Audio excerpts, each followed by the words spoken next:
Hi, I'm Dan Cortopassi. Welcome to Model Railroading for Beginners. This month, Nichole and I are going to continue the discussion of small hand tools that we started last month. Okay, so I'm going to move on to drills. Yes. And what is in your hand? This is an antique. I don't actually use this really anymore, but I thought it was kind of funny. This is a hand-powered drill, and you crank it, and back in my day, we had, Oh no! Yeah, but we had to drill uphill both ways. Yeah, but this actually will hold pretty small drill bits, although I don't actually find it that useful. But No. yeah, I found this in the toolbox though, and I had to show it because it's just kind of funky and cool. That is funny. More often, what I use for small drill bits are pin vices, which are these kinds of things. This one's double-ended, so you can put a drill bit in both sides. Okay. And then these are some more, and these guys too. And the way these work is you just hold it in your fingers, and then you just spin it slowly. Which sounds tedious, but if you're drilling through plastic, which is a lot of what we're doing in modeling, or soft wood or resin or something, it really doesn't take that long. To drill through. It doesn't take that long. And the advantage to doing it by hand is you have a lot of control, and you're also not generating a lot of heat, because you don't want to necessarily use a high RPM power drill to drill through plastic, because it can melt it. Okay. Yeah, so you got to be a little careful with that. This one's got a spring on it. Yeah, these are kind of interesting. They're sprung in a... How does this work? You can... Oh, yeah, you do it that way. So this will actually spin the drill bit for you. Oh. You move this down, and it's actually spinning the drill bit. Well, that's kind of cool. Yeah, so I don't actually do that very often. Most of the time I just hold this and turn it manually like the other ones. The reason I have so many is because some of these are better at holding certain sizes than others. Like this one here is good for holding the super small, like number 79 and 78 drill bits. I almost can't even see that drill bit. It's so tiny. Yeah, the 78 and 79 or 80 drill bits, they almost look like a needle. They're so tiny. Yeah, but even then, I almost couldn't see it at all. Yeah, and these other ones are bigger. So having several, one, it makes it so you don't have to swap drill bits as much. But also some of these, like this one used to hold a 78 or 79 bit, but then it stopped doing that. So now I have like a 74 or 76 in there or something, which is bigger. The drill bit size is the bigger the number, the smaller the drill, is how those work. Okay. I don't know what the equivalent metrics would be, but pretty small, like fractions of a millimeter. Pretty small. Yeah. So anyway, and then like this one is good for bigger sizes. I have to be a little careful with this one because it is double-ended and I have a drill in both ends, so I don't want to hurt myself with it. But you just turn it slowly and it'll make holes. Sometimes, in fact, in plastic, like this is I think this is a 1/16 bit, which is something pretty much like the smallest size you could typically find in a hardware store. Sometimes I'll even just spin it with my fingers in certain materials, like plastic. Because plastic's just so easy to drill through? Yeah. Most of the plastic? Most of the plastics. So sometimes. But the resins and the woods, that's when you need probably a... Well, it depends on the wood or I haven't done a lot with resin, so I can't really say. But plastic is soft. I wouldn't try to drill through metal doing this. I mean, you'd be there forever. But, with like this, if it's just a little piece of plastic and you're just drilling through a small amount, it doesn't take that much. Okay. And then, so sort of related to drills in a way are taps. And this is a tap wrench with a tap in it. Kind of loads like a drill bit. Okay. What is a tap for? A tap is for cutting threads into a hole. So if you use little machine screws, which are used a lot in model railroading and probably a lot of other hobbies, like a 256 or some metric sizes, this is a 256 tap. You drill a hole, like this is actually a set with a number 51 drill and a 256 tap together. So I try to keep them together so I know which drill goes with it. Right. So you drill that hole through whatever you want to put a screw in, and then you use this to cut screw threads into that hole. It works better with like metal. You can do it in plastic, but you know, generally you want to do it in something that'll hold the threads. Okay. But and then you can put the screw in there and it'll actually screw it. Yeah. So machine screws that have specific sizes, it's really good. And this isn't really a drill, but it's kind of related to taps. This is a die, the 256 die, and a die will cut threads onto a rod. So if you, it actually has a 256 die in there, and you have to use the right size rod, like a piece of brass or something that would be appropriate sized, and then you just rotate this around and it'll cut threads onto it. So if you wanted to make a threaded rod, you could do that. So if you needed, you know, depending on what you're building, you might, if you want to put something together with actual fasteners, you know, these can be handy tools. I do use the tap quite often. I haven't used the dies so much, but the taps I find very useful. Okay. Often. So those are good tools to have. Yeah, that's cool. That's a cool tool. Yeah, and if you want a conversation piece, you could probably find one of these somewhere. Oh my gosh. Please visit your local antique store. You are so silly. All right, so I wanted to also talk about tools for measuring and magnifying. Very important, especially since this hobby is so tiny. Yeah, especially if you're working in N scale or Z or NN3 or one of those really tiny scales. Even a lot of HO parts, if you're into diesel detailing like I am, sometimes the magnifiers, especially as I get older, come in handy. Yes, that too. Yeah, so this is a magnifying glass, which is kind of cool. Is this one actually has a little light in it. Built-in. Yeah, which is kind of neat. And it actually has two circles. It's got like the regular magnifier and then like a super close-up circle in it. So that's kind of neat. I also have this arm-mounted magnifier that has a light in it. I like that one a lot. Yeah. Yeah. There you go. Anyway, you can adjust it and look through it while you're working on something. The nice thing about this is you don't have to hold it. Yes. So that's helpful. And this one plugs into a USB source for power. Mm-hmm. And then this little thing is very handy. This is a scale rule, and this one's by General. I think you can still get these. But what's cool about this one is that it has HO, S, O, and ends gauge, end scale, I should say. They call it gauge, but another discussion that we've talked about already. Plus it has actual inches and actual centimeters, and it has some other information on here. So that's really cool. Yeah, what's nice about this is sometimes like you'll see in a magazine, you might find some published plans that might be drawn in S scale or O scale or something, but you want to build an HO scale version. So you can measure it with one and then use the other one to cut your material so that you can reduce it. Nice. For airplane modelers, I've seen ones like in 1/72nd scale and 1/48th and that kind of thing too.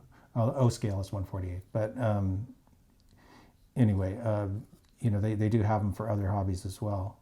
The other thing I like about this is that it's metal, and it makes a good straight edge if you're cutting. Yeah. So I've used it for that as well, which is why it's got a few scratches on it, but it's still good, and I use it often. Still good. So to get to some model railroad specific tools, these are NMRA gauges. This is HO and this is HON3. They also have them for N and O and most of the other scales. These do all kinds of things. You can, if you've watched my reviews, you know I use these to check the wheel gauge on the models. Mm-hmm. You can also use these for track, to check your track gauge and your turnout clearances, flangeways, all kinds of things. These will do a bunch of stuff. So they have little, they usually come with a little booklet that kind of tells you all the stuff that they do. Yeah, but these you have a legend. Yeah. But these are really useful to have. I do use these often. And one thing about them that they tell you, and I would agree with that, is not to use them as tools. These are just for measuring. It's not, if you don't use it to try to, because you know, if you warp it, it's not going to be good anymore. That's so, true. Yeah. So anyway, those are really useful for model railroaders, and they have I guess the hole in the middle is if you wanted to mount it on a stick or something. I don't know. I don't personally know why you'd want to do that, but some people might for whatever reason. Okay. And the other thing I'll talk about are track gauges. These are more for like if you're hand laying track, and I showed how I used these when I was in some of the Siren Creek videos. But these, the 3-point track gauges will automatically adjust the gauge slightly on curves, so it widens it just a little. Oh, nice. So, you know, when you're laying your track, it, you know, makes it all come out the way it's supposed to be. And they have these for all different sizes and rail sizes. Like this is code 55 for HO. Rail codes are like how big the rails are. Oh. This is code 70, which is a little bigger rail for HO. And But then, still for HO. yeah, and this is an HO, and this is KD, and this has, I think, code 70 on one side and code 100 on the other side. Some of those will work for code 83 as well, which is a popular size. This is an HON3 for code 55. This is code 70. I think all my N-scale ones are in the Siren Creek box. So, Probably. but anyway, those are really useful if you're hand laying track. Nice. So if you've watched my reviews, you probably also recognize these. These are KD coupler height gauges. These also, interestingly, will work as track gauges. At least the HO one has a 3-point track gauge on the bottom. The N-scale one doesn't. But and you can also check wheel gauge with the N-scale one. Well, actually, I guess technically this is microtrains and this is KD. But in any case, these basically are mainly for testing your coupler height. And I use these quite a lot, as you know, if you watch my reviews. So every single piece of rolling stock I own has been through this test and fixed if it is wrong. So that's the green dot. That's the green part of the green dot process. Yes. So I'll talk about that someday too again. The green dot. Yeah. So anyway, really good to have one of these too. Nice. All right, can start with the toothbrush, huh? That's sure. Funny. All right. This sort of gross-looking toothbrush is not for brushing teeth anymore. But these are really good for, an old toothbrush can be good for cleaning things. Well, that is true. In fact, I was using this one most recently to clean old lubricant out of a diesel locomotive mechanism. So that's why it's kind of discolored. Pretty sure that my grandparents a couple of times as a punishment made me clean something with a toothbrush. Really? Yeah. Those were the days, guys. Those are the days. Back in my day. Yes. So anyway, there's also paintbrushes, which are useful for not just painting small parts, but sometimes also for other things. Like this one's kind of past its prime. It's really stiff. But this can be good for like applying weathering powder. Oh. Or sometimes for those kind of things. Larger brushes like this can sometimes be good for blending weathering powders or like pan pastels or certain things. Or also just, I keep a couple of large soft brushes for dusting models as well. And then of course little brushes, well this one is a little bigger, but these are really good for small parts. Where's the brush on that? It's right on the end. Just the very tip. I can feel it, but I can't see it. Really? Like, so crazy. Yeah, this is a 10-0. And the more zeros, the smaller it is. This is a 000 here. This is an 8. So that's a bigger brush. I will say with brushes, craft stores or art supply stores are really good places to get brushes. Sometimes hobby shops are good for certain things, but sometimes you do better going to other places for certain types of tools. I would say for small paintbrushes, you can sometimes do better in elsewhere, depending on what the store has. Some hobby shops have a good selection of brushes, but I really like these tiny brushes for like little tiny, if I'm painting little details on an engine, like if there's like a fuel filler cap that's red, which often happens on the diesels, I just get a little red paint and then just, hit it with this. I don't ever use a brush to paint the large areas on a model because I don't think it comes out that good. But for little stuff, these are great. And I will say too, like when you clean the brushes, which is really important, because you can keep these brushes for a long time if you clean them. But I just stick them in whatever thinner is appropriate. If it's acrylic, you can use water. If it's a solvent-based paint, then you use whatever solvent, like paint thinner, is appropriate for that particular paint. But just, put it in there and swirl it around and then like wipe it with a paper towel to kind of keep the bristles straight so it doesn't dry with them all in crazy directions. Right. I don't recommend like mashing the brush down into the bottom of the bottle because that will wreck the bristles. So I just, swirl it around. It's really important to clean, especially with acrylic paint, because acrylic paints kind of harden, and once they've hardened, it's really hard to clean them out of the hairs. So anyway, there's also these little micro brushes, which are come in little packages. I do like those. Yeah, and these are good for weathering and sometimes paint or even glue. These are basically disposable, so you just pull one out and you can use it for a variety of things. And they come in different sizes, and some of them are more like a brush, and this one's more like a little puff ball on the end of a stick. But these are nice because you can use them until they get all ratty, and then you throw it away and get a new one. So that's kind of cool. They also have these kinds of things, which are applicators for, I think these are for pan pastels. That's what they're marketed for, but they're good for that and other types of things that you could use to blend. That's funny because it looks like what comes with ladies' eye makeup. It's probably the same thing. Yeah. But they are blending. Yeah, so these are like some small ones, and then this is a little bigger one, and you can change, this little tip comes off and you can change it. And then they even have these like, it's the same type of foam, but just bigger. So these can be really useful for certain weathering effects and things. Mm-hmm. What is that? This is a really cool little set of tiny bottle brushes.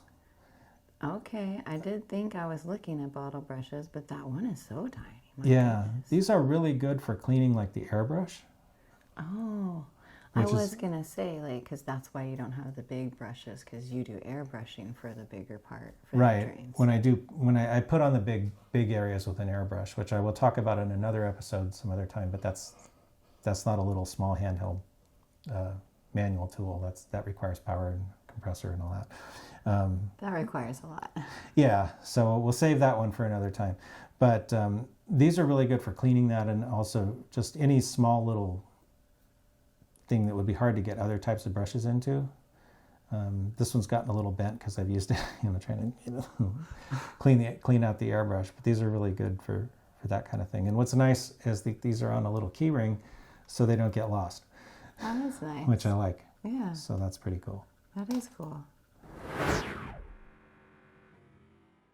All right, so one of my favorite things are improvised tools. Improvised tools. Yeah, which are basically things that I've made into tools or have used in a way that maybe they weren't intended. Oh, okay. So one is a lighter. If you've certain episodes of my builds, I've used heat to make a little lens on the end of fiber optics. Oh, okay. So I use a lighter for that. That can be kind of interesting and cool to do. Another thing that's one of my favorite tools are little pieces of plastic. These are just some pieces of 40 thousandths styrene sheet. I like to use 40 thousandths or thicker because it's a little stiffer. And what I do is I take one of these little pieces of sandpaper like I talked about earlier, and I fold it in half and then stick it over the plastic, and it makes a little improvised sanding block. Oh, nice. Okay. For doing little work. So I use that technique quite a bit. Another thing I used as an improvised tool are little scrap pieces of wire and sometimes bent paper clips. These can be good glue applicators. Oh, okay. 'Cause I was not sure where you were going with that. yeah, well, like, I have like a bottle of, I think lately I've been using the Gorilla Glue, CA glue that I get at the hardware store. Okay.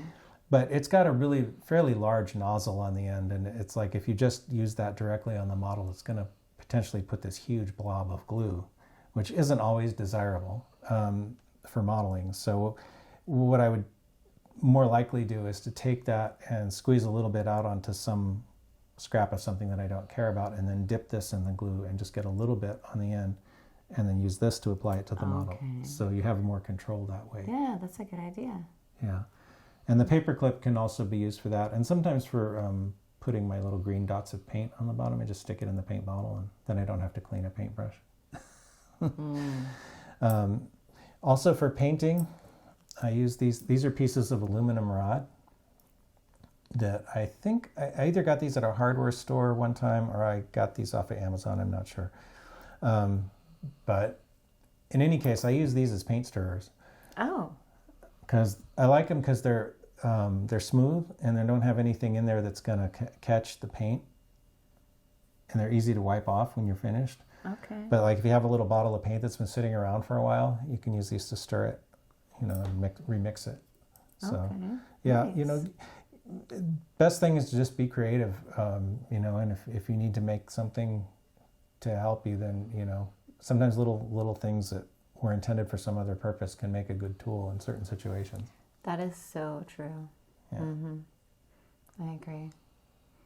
Oh, well, this is fun. That was a lot of tools that we went through. Oh my goodness. Yeah. And I feel like we haven't even scratched the surface of tools. Yeah. And we still have like specialty tools to go through. My goodness, we're going to be doing tools for a while. That's exciting. Yeah.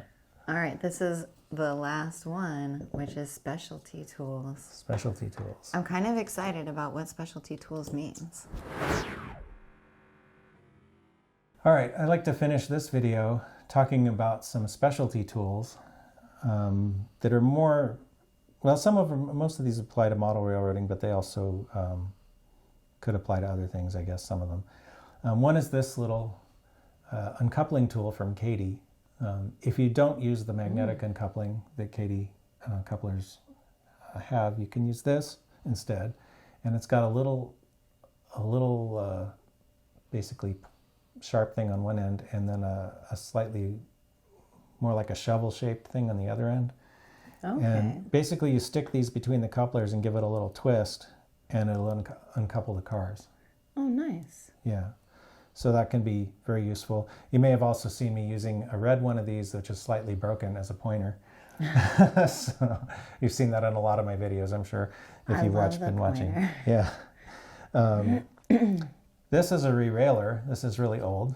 RaIlroader. Yeah, I don't use these so much myself, but some people like them. Basically, you stick it on the track, and then you can take a car and you roll it on, and it puts it onto the track for you. I need that. That's something I would use, you guys. Oh, sorry. I just hit my thing. Oh my goodness. That's something I would use. I need that. Yeah, they're pretty cool. They make, because I can never get it on the track right. I always have like one wheel that's not on there quite right, and you have to fix it. Yeah, so this is an N-scale one, but they make them for, I think, most of the scales. That is so cool. Can I just see that right there? Yeah. It's my new toy.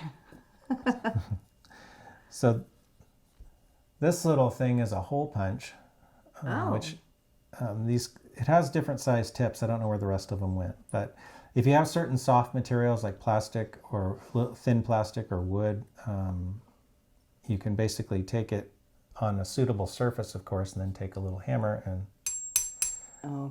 punch little holes in things. I will say, this is kind of a cute little hammer, but I'm not a big hammer person when it comes to modeling. I don't find them that useful. I know some people maybe like to spike track down with a hammer, but I find I end up destroying more spikes than driving when I try to do that. Even if I use like a little nail set to try to get on the, spike. That's why I prefer to use little pliers for that kind of job. Okay. But once in a while, something like that can come in handy. And then, of course, I have this little eyedropper, which is useful for paint or in painting stuff. Usually, like if I'm gonna airbrush, I will if I want to put some thinner in the paint to airbrush, or if I need to mix colors, sometimes you can use the little eyedropper to mix fluids. Also, sometimes with certain scenery things, you can also, like when you're doing scenery, you can fill this up with a glue and water solution and go over the scenery later to glue it down. Oh, okay. So that can be also a kind of a good little handy tool. Nice. That's a lot of good handy tools. Yeah. So I think that's about it for now. That was pretty much my whole workbench. Other than the power tools and things that I will save for another video. Yeah, there's still more to go. It's so crazy how many things are, just in general tools anyway, but how many things you actually do use to model. Because, modeling is not just the railroad. You have to make the track and all that stuff. It's not just the train. And the buildings. And the buildings. Bridges and all kinds of things. Yeah. I'm excited because we just got some new building kits. We did. Somebody went and got some new track. Yeah, we're working on as we're filming this, we're also working on our garden railroad. So I just finished. I got pretty much all the track that I need now.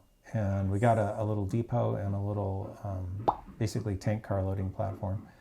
So anyway, I'll be putting a video together about that too at some point.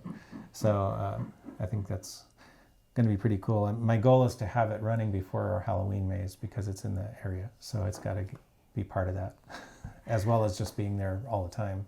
All the time, yeah, all the time. But Halloween is not that far away. You guys know, you see it out there in the stores. They're already pushing it. It's not that far away. So, we got to be on top of it and ready. Yeah. So that's coming up. Yeah. But anyway, we're going to do probably at least a couple more videos on tools. And I also want to do a video on like adhesives and putties and those kinds of things as well. Yes. But I thought those would be better covered in their own video. I think so. Yeah. I think you're right. So kind of mixing it up and saving some things for later. So this is great. This is a lot already anyway. I'm keeping this. I'm sorry. You're not getting it back. Okay. I'll always be able to put the trains on now. Do you have an HO version? Somewhere. That when Christmas comes? Yes, somewhere. I do. I need it. Okay. I'm going to steal all these. They're all going to be mine. Okay. All right. Anyway, I guess that'll do it for this episode. And thanks for watching. If you like, please hit the subscribe button, like and share. That all helps and helps to get the word out too about the channel, and we appreciate it. So until next time, thanks for watching. Thanks for watching, guys.